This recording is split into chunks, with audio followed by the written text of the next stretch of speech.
राम। कैसे हैं आप सभी? ओम साई राम, ओम साई राम, ओम।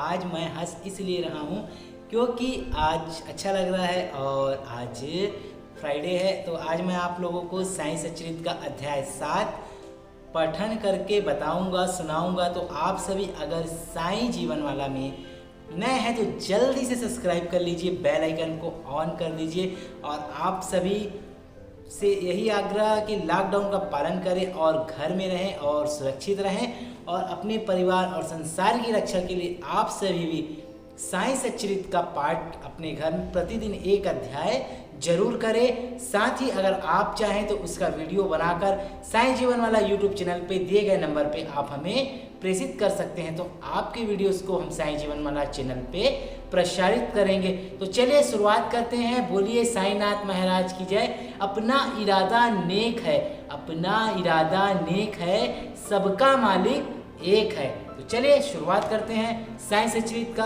अध्याय 7। अद्भुत अवतार। श्री साईं बाबा की प्रकृति, उनकी यौगिक क्रियाएं, उनकी सर्वव्यापकता, कुष्ठ रोगी द्वारा सेवा, खारपड़े के पुत्र का प्लेग, पंढरपुर गमन और अद्भुत अवतार। श्री साईं बाबा जो थे समस्त यौगिक क्रियाओं से पारंगत थे। 6 प्रकार की क्रियाओं के तो वे पूर्ण ज्ञाता थे। 6 क्रियाएं जिसमें धोती एक 3 इंच चौड़े व 22.5 हाथ लंबे कपड़े के भीगे हुए टुकड़े से पेट को स्वच्छ करना, खंड योग अर्थात अपने शरीर के अवयवों को पृथक पृथक कर उन्हें पूर्वतः जोड़ना और समाधि आदि भी सम्मिलित है। बाबा ऐसे ऐसे प्रकार के खंड योग किया करते थे।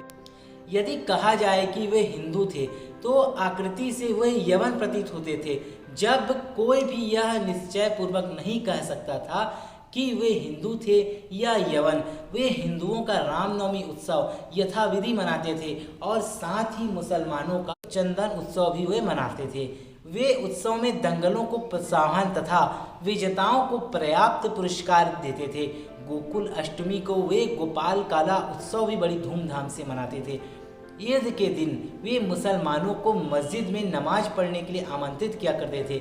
एक समय मुहर्रम के अवसर पर मुसलमानों ने मस्जिद में ताजिए बनाए तथा कुछ दिन वहां रहकर फिर जुलूस बनाकर गांव से निकालने का कार्यक्रम रचा। श्री साईं बाबा ने केवल 4 दिन ताजियों को वहां रखने दिया और बिना किसी राग देश के 5वें दिन वहां से उसे हटवा दिया। यदि कहें कि साईं बाबा यवन थे तो उनके कान हिंदुओं की रीति के अनुसार छिदे हुए थे और यदि कहें कि वे हिंदू थे तो वे सुनता कराने के पक्ष में थे। नाना साहब चंदोरकर जिन्होंने उनको बहुत समीप से देखा था, उन्होंने बतलाया था कि उनकी सुन्नत नहीं हुई थी। साईं लीला पत्रिका श्री बी देव द्वारा लिखित शीर्षक बाबा यवन की हिंदू पृष्ठ 562 में भी आप देख सकते हैं। अगर हमें वहाँ मिलेगा तो उसका भी वर्णन हम इस अध्याय में करेंगे। आने वाले वीडियो पे आप लोगों के समक्ष लेकर आएंगे। यदि कोई उन्हें हिंदू घोषित करे तो वे सदा मस्जिद में निवास करते थे और यदि यवन कहें तो वे सदा वहाँ धुनी प्रज्वलित रखते थे। अन्य कर्म जो कि इस्लाम धर्म के विरुद्ध थे, जैसे चक्की पीसना, शंख तथा घंटानाद, होम आदि कर्म करना, अन्नदान और अर्ध द्वारा पूजन आदि सदैव वहाँ चलते रहते थे। यदि कोई कहे कि वे यवन थे तो कुलीन ब्राह्मण और अग्निहोत्री भी अपने नियमों का उल्लंघन कर सदा उनको साष्टांग नमस्कार किया करते थे। जो उनके स्वदेश का पता लगाने गए उन्हें अपना प्रश्न ही विस्मित हो गया और वे उनके दर्शन मात्र से ही मोहित हो गए। अस्तु इसका निर्णय कोई ना कर सका कि यथार्थ में साईं बाबा हिंदू थे या यवन। इसमें आश्चर्य ही क्या है। जो हम व इंद्रियजन्य सुखों का तिलांजलि देकर ईश्वर की शरण में आ जाता है तथा जब उसे ईश्वर के साथ अभिन्नता प्राप्त हो जाती है तब उसकी कोई जाति पाति नहीं रह जाती। इसी कोटि में श्री साईं बाबा थे। वे जातियों और प्राणियों में किंचित मात्र भी भेदभाव नहीं रखते थे। कुत्ते भी उनके भोजन पात्र में मुंह डालकर स्वतंत्रता पूर्वक खाते थे, परंतु उन्होंने कभी कोई आपत्ति नहीं की। ऐसा अपूर्व और अद्भुत श्री साईं बाबा का अवतार था।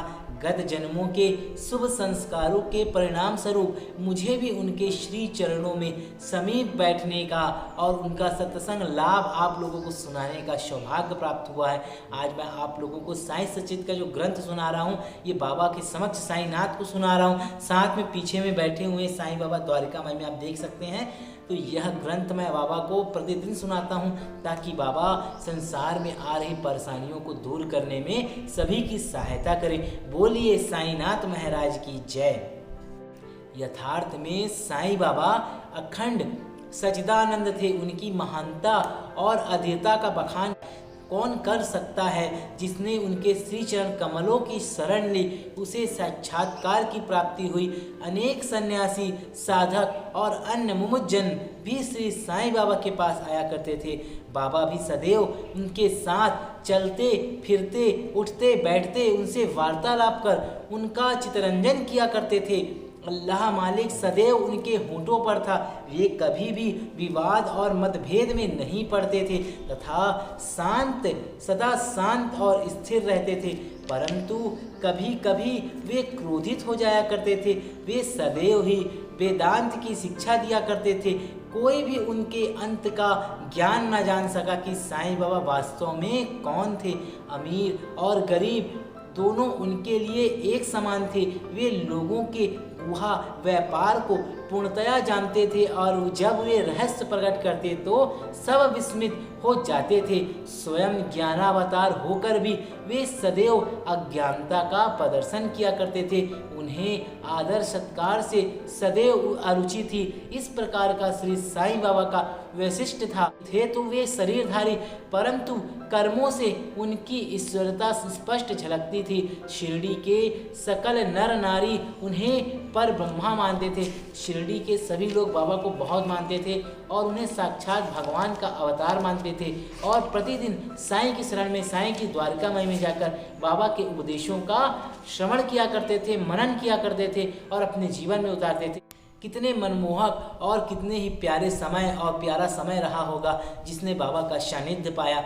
बोलिए श्री सच्चिदानंद सद्गुरु श्री साईनाथ महाराज की जय। बाबा की प्रकृति। शिरडी के प्रायः समस्त मंदिरों का उन्होंने जीर्णोद्धार किया। श्री तात्या पाटिल के द्वारा शनि, गणपति, शंकर, पार्वती, ग्राम देवता और हनुमान जी आदि के मंदिर ठीक करवाए। उनका दान भी विलक्षण था।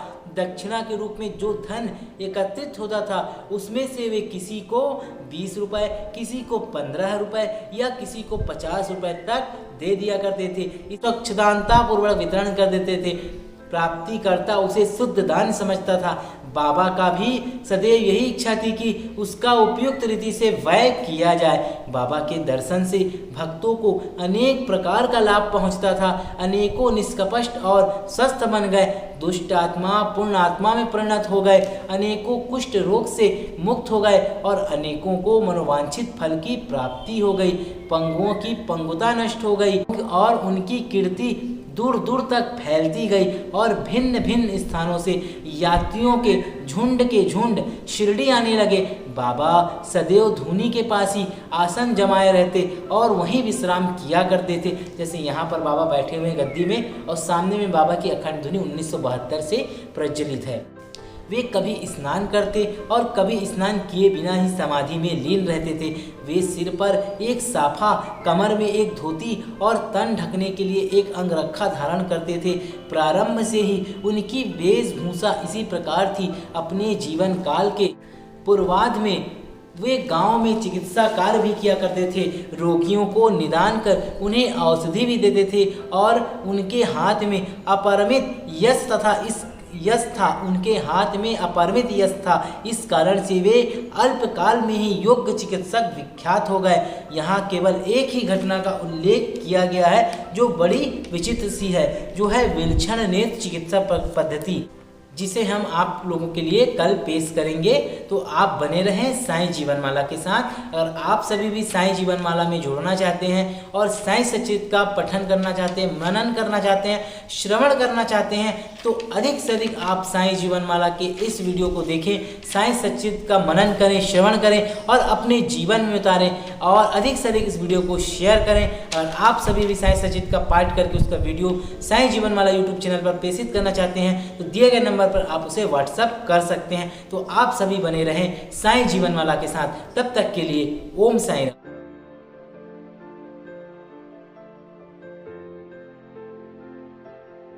इस वीडियो ने अगर आपके दिल को छुआ हो तो आप हमारे YouTube चैनल को सब्सक्राइब करें तथा बेल आइकन को ऑन कर लें। लाइक करें, कमेंट करके जरूर बताएं कि आप सभी को यह वीडियो कैसा लगा। धन्यवाद।